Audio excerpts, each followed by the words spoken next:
I am happy to join with you today in what will go down in history as the greatest demonstration for freedom in the history of our nation. 50 years ago,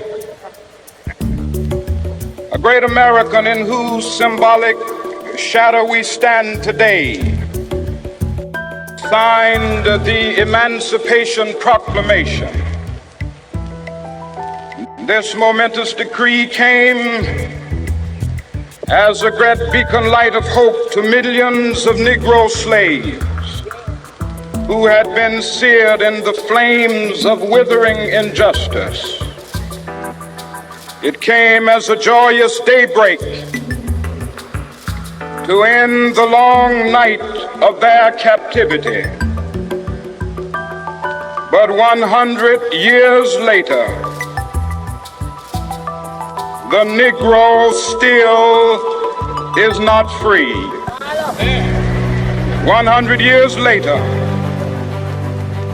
the life of the Negro is still sadly crippled by the manacles of segregation and the chains of discrimination.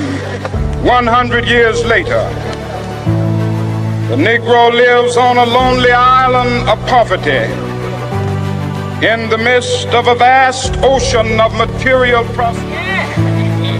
This nation will rise up, live out the true meaning of its creed.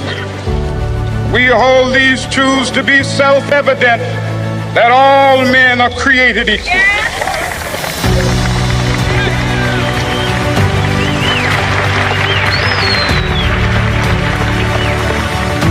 I have a dream that one day on the red hills of Georgia, the sons of former slaves and the sons of former slave owners will be able to sit down together at the table of brotherhood. I have a dream that one day, even the state of Mississippi, a state sweltering with the heat of injustice, sweltering with the heat of oppression, be transformed into an oasis of freedom and justice. I have a dream. My 4 little children will one day live in a nation where they will not be judged by the color of their skin, but by the content of their character. I have a dream today.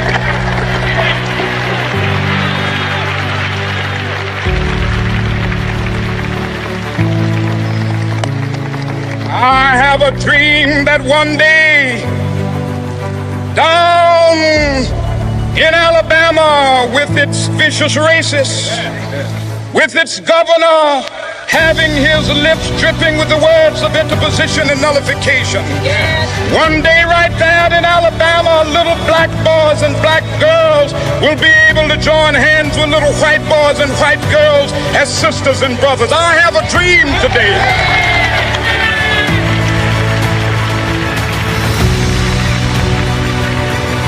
I have a dream that one day every valley shall be exalted, every hill and mountain shall be made low, the rough places will be made plain, and the crooked places will be made straight, and the glory of the Lord shall be revealed, and all flesh shall see it together. This is our hope. This is a faith that I go back to the South with. With this faith, we will be able to hew out of the mountain of despair a stone of hope. With this faith, we will be able to transform the jangling discords of our nation into a beautiful symphony of brotherhood. With this faith, we will be able to work together, to pray together, to struggle together, to go to jail together, to stand up for freedom together, knowing that we will be free one day. This will be the day. This will be the day when all of God's children will be able to sing with new meaning, "My country, tears of thee. Sweet land of liberty, of thee I sing. land where my fathers died, land of the pilgrim's pride. From every mountainside, let freedom ring. And if America is to be a great nation, this must become true. So let freedom ring.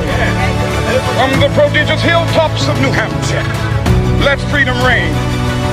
From the mighty mountains of New York, let freedom ring. From the heightening Alleghenies of Pennsylvania, let freedom ring. From the snow-capped Rockies of Colorado, let freedom ring. From the curvaceous slopes of Colorado. Not only that, let freedom ring from Stone Mountain of Georgia.